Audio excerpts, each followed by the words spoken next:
और एक बड़ी खबर, कुवैत से लाए गए 45 पार्थिव शरीर। इंडियन एयरफोर्स के विशेष विमान से सभी पार्थिव शरीरों को लाया गया है। बिल्कुल, देखिए, अग्निकांड में 45 भारतीयों की मौत हो गई थी। कुवैत में यह अग्निकांड हुआ था जिसमें 45 भारतीयों के शव को लेकर फिलहाल इंडियन एयरफोर्स का एक विशेष विमान केरल के कोच्चि पहुंचा है, जहां कोच्चि एयरपोर्ट पर सीएम पिनराई विजयन ने मृतकों को श्रद्धांजलि दी है। तो कुवैत अग्निकांड में भारत के जो 45 लोग मारे गए, उन सभी के पार्थिव शरीर को भारत लाया गया है। और देखिए, आप देख पाएंगे यहाँ पर श्रद्धांजलि अर्पित करते नजर आए हैं मुख्यमंत्री।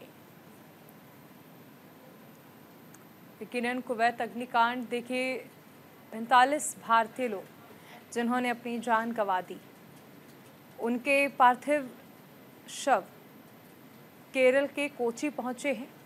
इंडियन एयरफोर्स के विशेष विमान से लाए गए हैं ये पार्थिव शव, और उस दौरान मुख्यमंत्री पिनराई विजयन भी मौजूद रहे और उन्होंने सभी को श्रद्धांजलि अर्पित की।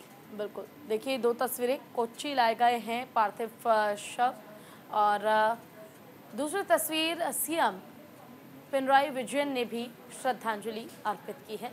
यहाँ काफ़ी संख्या में लोग मौजूद, और काफ़ी दर्दनाक ये तस्वीर है, क्योंकि एक ऐसी प्राकृतिक आपदा, एक ऐसा अग्निकांड जिसने भारत के 45 लोगों की जान ले ली, और यही नहीं बल्कि कई ऐसे अब भी लोग वहाँ मौजूद हैं कुवैत में, जिनका अस्पताल में इलाज चल रहा है, जो बुरी तरह से झुलस गए हैं। इलाज उनका लगातार जारी है। कोशिश की जा रही है कि सभी को सुरक्षित बचा लिया जाए, लेकिन बावजूद इसके आप देखिए कि 45 लोगों ने अपनी जान गंवा दी।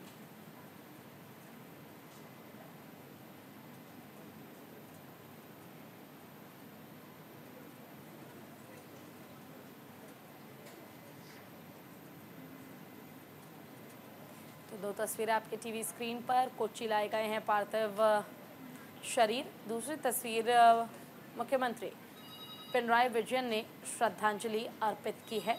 कुवैत अग्निकांड में मारे गए 45 लोगों के शव भारत लाए गए हैं। बेहद दर्दनाक यह हादसा, बेहद दर्दनाक यह अग्निकांड, जिसमें कई लोगों ने अपनों को खो दिया। उम्मीद थी कि विदेश जाकर अगर वहाँ पढ़ेंगे और वहाँ पे My heartfelt condolences to the families of the people who perished in this fire and this tragic accident. It is no doubt a very tragic incident, and we are all very sad about it. The moment our government got to know that such a tragic incident has happened, the Prime Minister immediately convened a meeting and instructed us to reach to Kuwait immediately and take all possible steps so that the mortal remains can be sent back as soon as possible. And normally, as I said before, this would have taken at least a week, 10 days.